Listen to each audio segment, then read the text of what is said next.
Well, good morning, everybody. My name is Roy Alice, and I'm the head of the Russian and East European Studies unit in area studies here at the university, and also a fellow of the college in the Russia-Eurasia Studies Centre. And so I've been drawn into this sort of collaborative seminar, which is on a very important topic. So it's the latest in the series being put on here by the European Studies Centre on global Southeast Europe in a multipolar world. So Russia as a state that presents itself as very much one of the poles in the international system, perhaps wanting to show its influence increasingly in this trajectory towards Southeast Europe as well as in other directions. There's been a lot of discussion without really any deeper analysis that I've seen on possible Russian future policy, the directions in this direction towards the Balkans. And we are fortunate, I think, to be able to have this kind of discussion. We have today one speaker. Oleg Levitin could not attend. Unfortunately, there was a clash with his very busy program. But I'm sure we're going to have a very rich discussion on the basis of the presentation by Dimitar Bechev. He's a senior visiting fellow in the European Institute here. Of the LSE, and he's affiliated to CSOX here at Oxford, which is, as pretty well everyone knows, I think, a research unit here in the European Studies Centre. He was head of the Sophia Office of the European Council on Foreign Relations in the past, which is one of the most substantial and effective research come think tank bodies in Europe now, contributing on contemporary matters. He did his doctorate at Oxford on regionalism in Southeast Europe. He has published a book, Constructing Southeast Europe, which probably drawn a little bit, and he told me over tea that he is planning another volume which will be more concerned with Russian policy in the region. So I'm sure that some of the insights from his thinking will also inform his presentation. So you're very welcome, and please, the floor is yours. Thank you so much, Roy. It's certainly a pleasure to be here in this room. As often, and many of you know, I've spent countless hours and days attending various seminars, and it's always a pleasure to be back to St. Anthony's. Also having so many friends and colleagues in the audience, having Putin as our topic of conversation surely kind of results in high interest. But I'm also thankful to all of you, because it's a sort of dry run for some of the arguments and issues I want to explore in my work. Lately I've been looking at the role of Russia in a very broad region. We are very often tempted to follow the headlines and focus on Russia's relations with Serbia, maybe perhaps a bit of Turkey. Now, of course, Greece has come into the spotlight. But as many of you know, Southeast Europe is a very wide region, sharing lots of historical legacies, but also in the past 20 years coming together in the economic sense. And this is probably the bridge to my previous work. So what I'll try to do is explore how Russia is present in the region. What is its footprint? What is it after? What is the meaning of the policies it pursues? But also, what is the demand for Russian involvement? Why is it that now we talk about Russia? I gather I've got about half an hour, and I'll try to stick into discipline so as to leave you a bit of time for questions and answers afterwards. Now, if you go back a few months in time, you surely remember, some of you would remember, Putin's visit to Belgrade on the 16th of October. That was a memorable day, certainly the 70th anniversary of Belgrade's liberation from Nazi occupation, ironically by a unit of the Red Army called 3rd Ukrainian Front. But nonetheless, it was an important day. Now, the host went a long way in accommodating Putin's heavy schedule. The parade took actually 4 days before the actual date of liberation, because Vladimir Vladimirovich was supposed to be in Milan meeting Angela Merkel and this memorable visit to Silvio Berlusconi overnight. So Belgrade came a bit earlier. But it was a real show of power and influence. The Serbian leadership, both President Tomislav Nikolic, but also the Prime Minister Aleksandar Vučić, reiterated their resolve not to join the Western sanctions against Russia. And to continue with the cooperative relationship, not least on South Stream, the multi-billion gas pipeline projected to crisscross the Balkans and bring Russian gas all the way to consumers in Central Europe and Italy. Putin promised his Serbian hosts better access to their exports, and the Zastava factory, now producing Fiats, was supposed to be much more present on the Russian markets, ironically, of course. As many of you know, the iconic Soviet car Lada is a model of Fiat as well in the town of Togliatti. Also, there was talk about agricultural products, because Russia had imposed the ban on agricultural exports from the European Union in retaliation for the sanctions. Lo and behold, now the exports of milk products from Serbia have gone through the roof.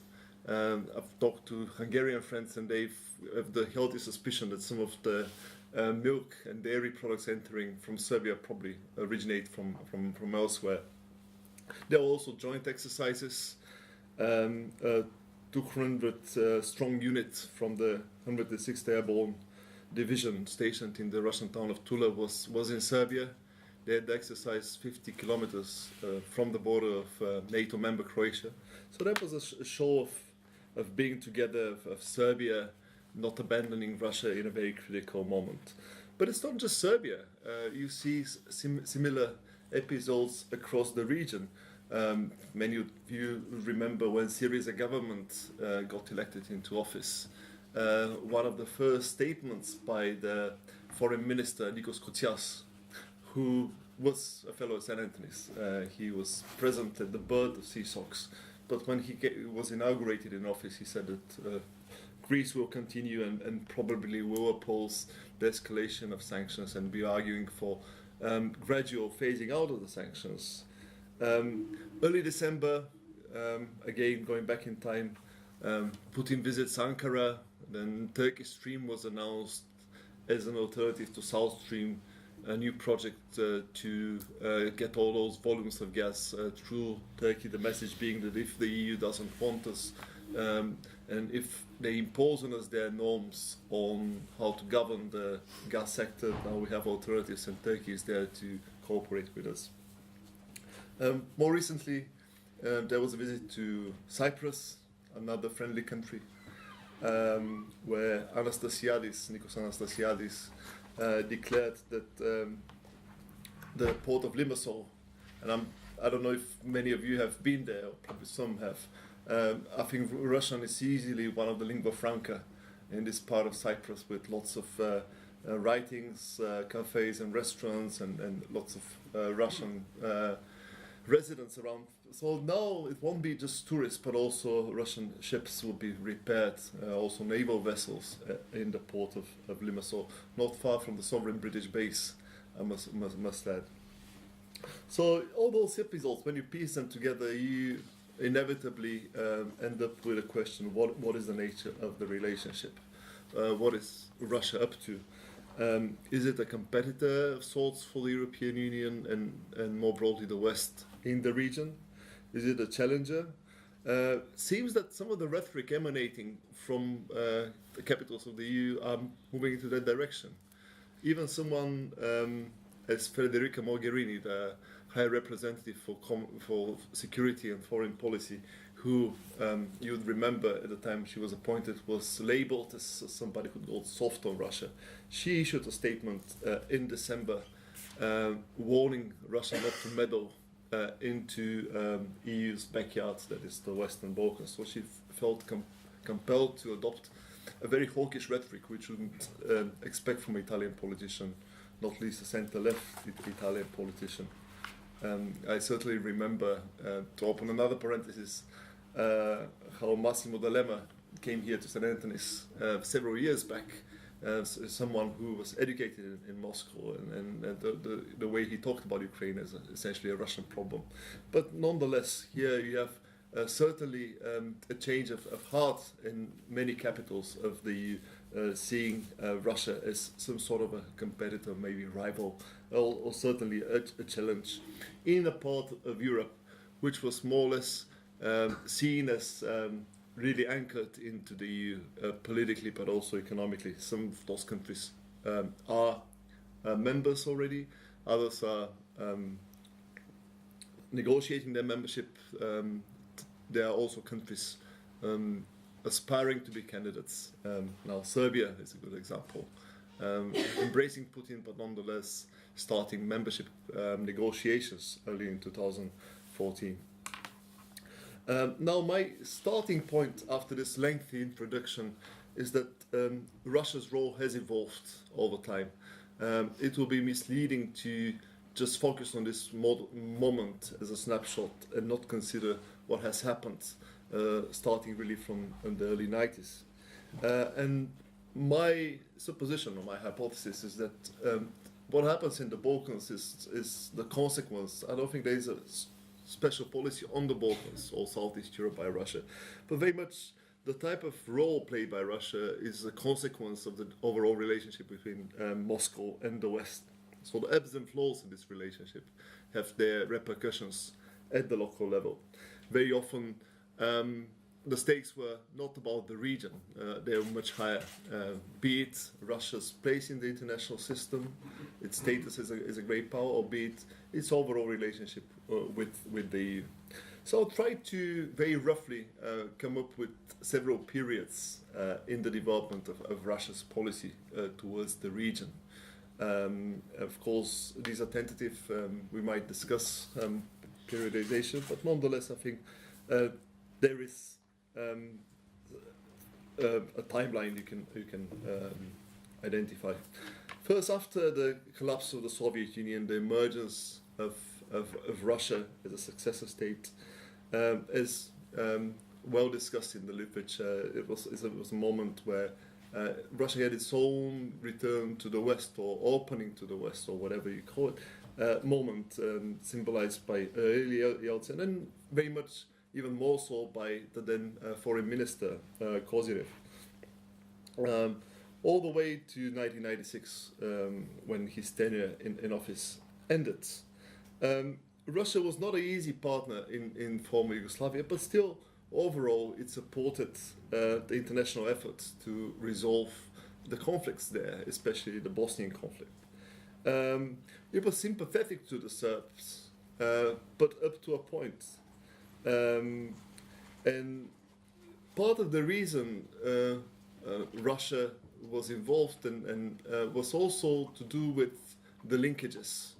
It was not only about Russia trying to ensure that it's part of the international concert and as a permanent member of the UN Security Council, as a role there, but also for the then Yeltsin administration, it was important to neutralize the damage domestically. The internal opposition, you'd remember, took on board Yugoslav conflicts, drawing the comparison between the collapse of Yugoslavia, the threats, the centrifugal forces operating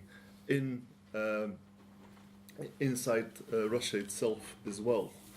That was the line pursued by the leaders of the then Supreme Soviet, Ruslan Khasbulatov and Alexander Ruskoy. There was no love lost for Milosevic as well. I mean, he was a needed interlocutor, but the then leadership in Moscow hadn't forgotten that he kept a very low profile in 1991 during the putsch against Gorbachev. Yugoslavs were, or the then Serbian leadership were hedging their bets, and there was a great deal of sympathy towards the leaders of the putsch. By the way, something similar had happened in next door Bulgaria. I clearly remember how the then Bulgarian Socialist Party failed to issue a strong statement and to condemn the putsch, basically expecting that the situation could go either way, and they were not forthcoming. So now that's in a very rough, description of the first period in Russian foreign policy, which is more or less pro-Western, but with qualifications. Second period, Primakov comes to office. He's an exponent of a much more hard power-driven, realpolitik approach to foreign policy. Yugoslavia matters because it's again about Russia's prestige, but also as a way to offset domestic pressures. But again, what's important to underscore is that the game was about Russia's global role. It was not the role played by Russia in the region. Russia, in the end of this period, when, of course, it outlasts Primakov, who became prime minister, and then Igor Ivanov came to office. But Russia was not very successful in pursuing this policy of balancing, being part of the Council, but taking a tougher line. And the Kosovo crisis was a very instructive episode. I know Roy has done work, and he'll maybe we'll come back to this issue of how Russia behaved and what were the lessons learned or not learned in 1999. But at the end of the day, the Russian effort to be the mediator in the crisis between Belgrade and NATO didn't amount to much. The bold action by Russian peacekeepers who were relocated, you'd remember, from Bosnia to take Pristina airport ended in a disaster a few years afterwards, where actually the NATO forces had to supply them. Russia made a U-turn in the sense that it endorsed Resolution 1244, accepting the international protective order over Kosovo, and also the effort to send military reinforcements through airborne, via the airspace of Bulgaria and Romania, actually strengthened NATO's case of enlargement. There were a lot of skeptics in Western capitals, but those two countries stood by the Western alliance. Now, Tony Blair played a key role in arguing for enlargement, and overall, the strategic position of Russia, if you take for granted that maintaining some sort of balance in the Balkans was the goal, was worse at the end of the period, because not only the Western Balkans were brought into the Western fold, but also in the region you could call the Eastern Balkans, closer to the boundaries of Russia, NATO achieved such a breakthrough. Now, next period, Putin comes to power. Of course, there are several things to be said here. One is that in the 90s, you could argue that Russian foreign policy was fragmented, in the sense you had several bits of foreign policy. The presidential administration and on one hand, then you had the Ministry of Foreign Affairs, but then you had Gazprom, the successor of the Ministry of Energy and Gas, pursuing its own set of relationships.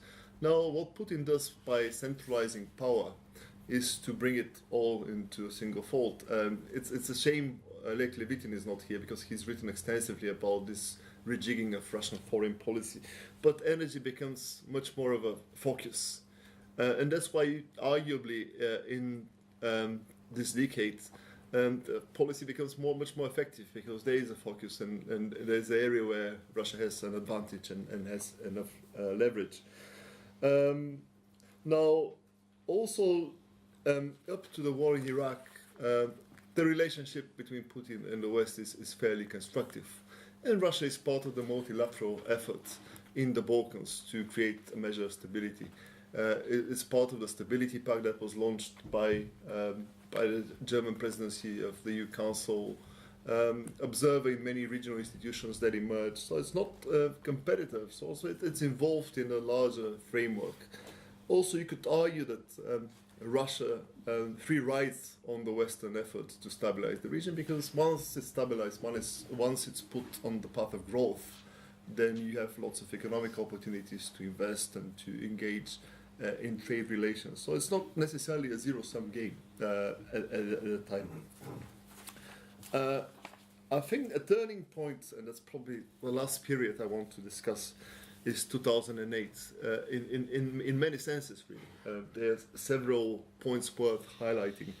First of all, Kosovo independence in February, which again underscored Russia's relative decline in power. That was an issue that loomed large in the domestic debate for a number of reasons, also to do with Russia's insistence on sovereignty as a non-interference as a norm.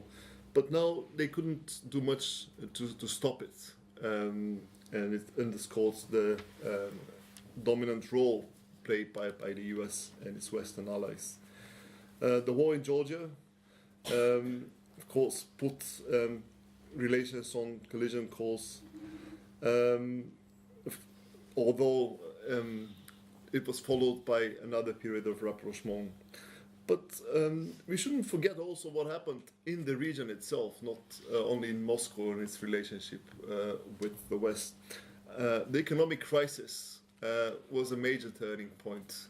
Up to that point, the Balkan region, or Southeast Europe as a whole, was following a path of growth at 4 or 5% just because of integration in the West. Now the economic crisis reversed that. It exposed the vulnerability of the region. What followed were years of slow growth, even in some cases recession. Turkey is a special case. It's hard to put it in that basket, and maybe in the questions and answers I can get much more into the Turkish-Russian relationship. But the outcome of this turnaround was that the model that EU projected started to lose some of its glimmer, and that was a reason to look around or shop around for other alternatives, including on the level of business, and which highlighted Russia as an important interlocutor. So the countries that were most integrated in the EU suffered most, because there was a rapid decline of FDI, contraction of credits, decrease of remittances, which left elites in a very tough position and pushed them to look around to diversify their economic relations, which gave Russia an opening. That was also the year when South Stream was launched, the first intergovernmental agreement between Russia and a local country was signed in January 2008 when Putin came to Sofia. And again, to open other parentheses, the Russian argument was all the way that those intergovernmental agreements take precedence to EU law, because they were first in time. But also it's philosophical. The point raised by Russian policymakers is that at the end of the day, sovereign countries that have priority, and the supranational law is just an afterthought. But that was the first intergovernmental agreement. So that's why when you put all those factors together, events and triggering developments, I think 2008 was a turning point. Now, what is in this relationship for either of the sides, Russia and the countries of the region? That's the second point I want to look at, why they engage with one another. In the media discourse, there's always the temptation to depict the relationship as driven by history, emotions, culture, ethnic proximity, linguistics, and so on and so forth. This is certainly the way lots of people tended to see Russia's involvement in former Yugoslavia, starting from the early 90s and onwards. There is an element of truth in that, but you have to take those arguments about culture with a pinch of salt. I don't have the time to get deep into history starting from the 18th, 19th century, but I think it's more complex. To say some, just for starters, very often Russia was not a competitor of the West. Its influence was to westernize. Sometimes the Western influences came through to St. Petersburg or Odessa, where those Balkan diasporas were based. So it was not that Russia projected a different image. And you see some continuity all the way to Gorbachev. I clearly remember the late 80s in Bulgaria, where we were put, or the regime itself was put in a very tough situation, where the Imperial Center projected a message of transformation, of liberalization. You couldn't stop Russian television in Bulgaria or Russian Russian language publications, but the message there was essentially subversive. Therefore, Russia has always been there, had some resonance in some of the countries, but not others. But the message has varied in time, and there were different messages. In the Balkans at this point in time, the motivation of the elite was essentially, in my analysis, very rationalist, driven by cost-benefits analysis. Very often arguments of culture, of affinity were used instrumentally to legitimize this linkage. In the case of Serbia, starting from Vuk Jeremić when he was the foreign minister, there was almost a return to the Titoist rhetoric of balancing, of multi-vector, and maximizing relations, going to Russia in order to get a better deal to the West. Even more importantly, Russian involvement in the region has been a way to generate various forms of economic rent. Again, South Stream is a telling example. You're talking about a large-scale project. The Bulgarian leg of South Stream was in its latest or last reincarnation estimated at some 3.5 billion euros, which is a massive amount. The single biggest construction contract in the country. The corresponding amount for the Serbia leg was 1.7 billion. All those big deals linked to, of course, various forms of back payments, kickbacks, and so on and so forth, were embraced by local elites as a way to oil the political machine. And I think that there was a clear understanding or common language with their Russian interlocutors. So turning to Russia was, of course, cemented by this opportunity extended via those big projects. And of course, it's worth also looking at what was in for people in power in Russia. Experts in energy were joking that it's not important to complete South Stream, it's much more important to keep churning up pipes and subcontracts going to firms in the constellation around Gazprom. So that was, you could argue, there was a rent-seeking coalition across borders in a number of Balkan countries, but going all the way to Moscow and people close to the Kremlin. Again, Turkey is a special case. It also, and I mean, it is a special case, but also it's very illustrative because there you cannot argue about culture that much, but you see very similar behavior. Very sustained attempt to engage Russia and to reap the benefits of economic cooperation. This is now very visible with Tayyip Erdogan, and you're tempted to argue that it's about the affinity of the two big men at the helm of each country. But it starts in the 1990s, much before the AKP came to power, where Russia was seen as a business opportunity. Russian gas became an important commodity in the Turkish market, but also Russia opened several sectors for big businesses from Turkey, especially the construction industry. Now Sochi was an interesting example where the Turks managed to get a few lucrative contracts. But again, the logic also was to make sure that Russia is not antagonized in the Black Sea region, that the balance is maintained. Essentially a realpolitik logic to avoid conflict and to manage Russia in a cooperative way. At a time when actually those two countries are competing elsewhere in the Middle East and to some extent in South Caucasus.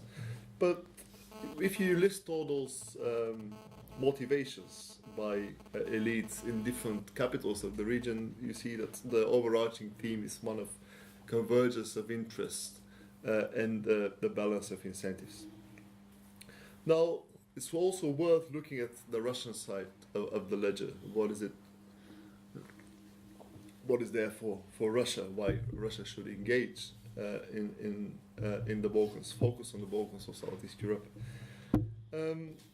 Well, status is an important issue. In the 90s, the Balkans were at the top of the international agenda. So being part of the effort to manage the Yugoslav conflict was also about Russia being an equal partner of the West, of some sort of a recognized great power. That's not the case anymore because the strategic value of the region has gone down. Yugoslavia is not a top international issue anymore, as all of us know. But now you have other reasons to be there. Southeast Europe is an important transit region for Russia's energy exports, especially the gas market. Oil is essentially different because there is a global trading market for oil, but gas is regional and therefore dependent on infrastructure. And as we all know, a power tool or potential power tool for Russia as well.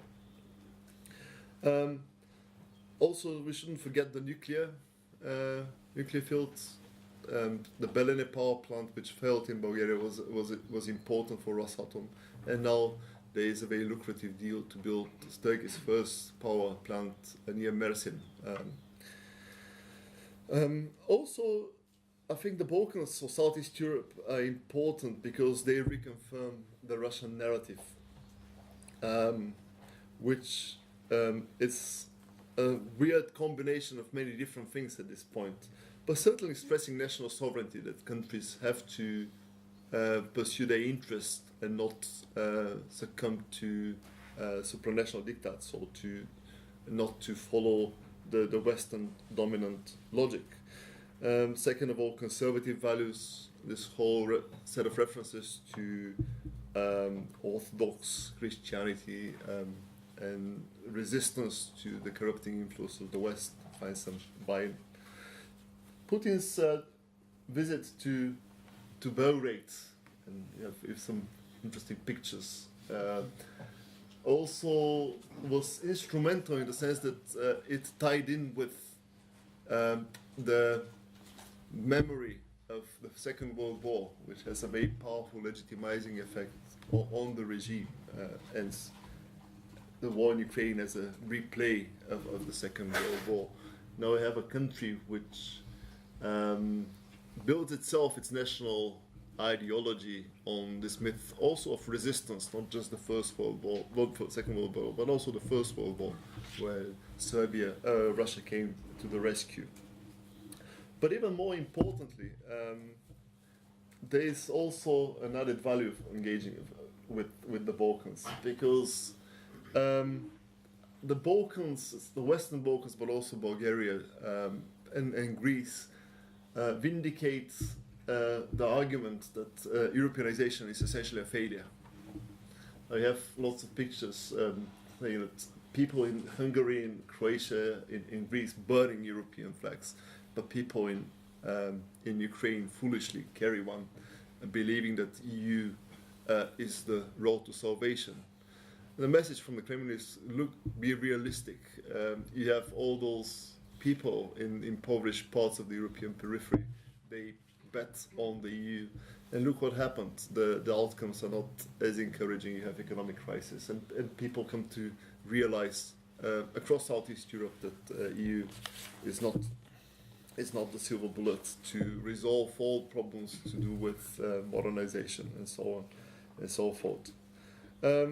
So I think the Balkans, or the post-socialist Balkans, certainly Greece as well after the crisis, are important because they provide or they are useful domestically, demonstration effects, to reconfirm the narrative coming from the Kremlin, and also to demonstrate to people in the near abroad that at the end of the day, Russia is the safe bet and EU is a false promise.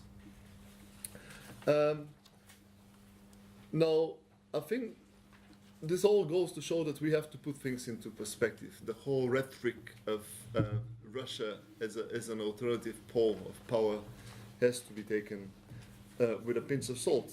I'll run through some facts on the economic and the diplomatic front before I wrap up. At the end of the day, EU is by far the dominant economic force in Southeast Europe. That applies also to Turkey. You can measure it at percentages of trade, as FDI. Russia's presence is important, but it's overwhelmingly concentrated in the field of energy, especially gas. But again, sometimes when you read the newspaper headlines, you have to be a bit more cautious, because at the end of the day, gas is not such an important commodity in the region. I've got some stylized figures here. So the yellow is gas in the energy mix of, and these are the countries of the so-called energy community, combining the Western Balkans, but also Ukraine and Moldova. You certainly see that in the case of Ukraine and Moldova, gas is an important part of the energy mix. But in the Western Balkans, by contrast, these are economies that run on coal and in some cases on hydropower, Montenegro being the exception, the example of renewables taking a huge share. So gas is not as key to producing electricity. I remember when the prospect of energy war was very vivid a few months ago, where before EU and Barroso stepped in to broker an agreement between Ukraine and Russia. I got a phone call from Russia today, and they asked me to describe what felt like in Bulgaria in 2009 when there was a gas cutoff. And I said, okay, it was bad, but then again, after 3 days, the heating plant switched to heavy diesel. I mean, there is a way out. And they were really disappointed because they couldn't use the quote. They expected me to say it was really bad. There was electricity blackout and we were freezing cold. I think the picture is much more nuanced. That gas is not such an important commodity. It's much more important to Turkey actually than to the countries of the energy community. Up to 50% of the Turkish energy sector runs on gas, where Russia accounts for 60% of this 50%. So if there is one place where Russian gas makes a huge difference, it's Turkey. But then again, Turkey is the second largest consumer of Russian gas itself. So it's not just Turkey being dependent on Russia, also Turkey is important for Russia. There is also indigenous resources when it comes to gas in Croatia and Romania. Russia has been present in the finance sector. Cyprus is a good example. And Cyprus consistently for many years was the number one investor in Russia, but mainly because of its offshore status and Russian money going back to recycled via Cyprus. But I think the economic crisis there highlighted the vulnerabilities where when the Troika plan was designed, it was also about bailing in depositors, which hurt Russian interests in Cyprus. Another sector you might highlight is also the tourist sector. Again, Turkey takes the lead. Last year, 4.1 billion Russian tourists visited Turkey. So that's an increase of several percentage points compared to 2013. Same for Greece. The decline, the economic crisis in Greece and the readjustment of the tourist sector brought many more Russians. But now, of course, the falling value of the ruble might result into a decline Russian interests in booking holidays in Greece. Bulgaria is another example. You have about 650,000 Russians, and there have been publications that about 400,000 Russian properties are registered in property market, which is huge. Of course, there's alarmist accounts that these are the future voters in a referendum for the creation of the Black Sea People's Republic. I think that's really exaggerated. I think these are mostly middle-class people who look for opportunities, and it's good for the Bulgarian real estate sector that there's Russian interest, because otherwise you'd have really collapsed. But overall, I'd argue that there is no correlation between the level of Russian economic involvement and foreign policy choices. Montenegro is a good example. About 30% of the GDP in Montenegro is down to Russian investment, mainly a big aluminium plant. And Montenegro was one of the countries that actually joined the sanctions, unlike Serbia. There's the realization that you could have it both ways, and the Western orientation is first and foremost, and then Russia you do business with. Now, then again, you can look at the level of cultural influences. And I think there's a lot of exaggeration even there, again, with this notion of a historic relationship between people of former Yugoslavia, especially South Slavs and Russians. But Russian is not widely spoken.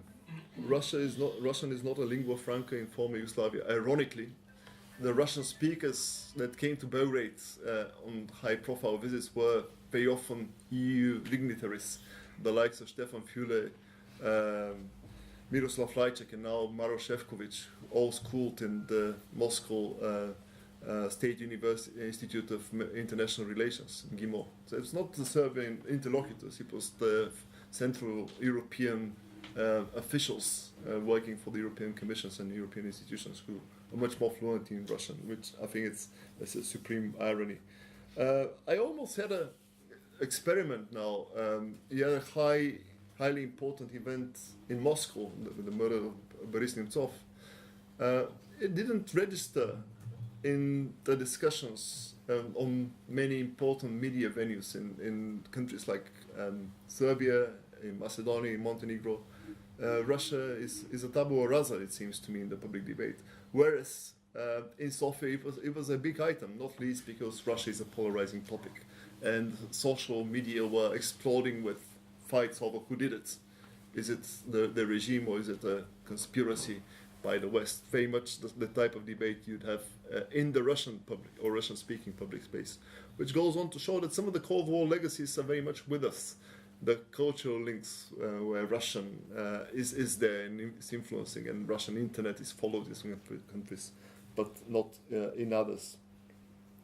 And finally, but not unimportantly, there are no significant diasporas from the Balkans in Russia.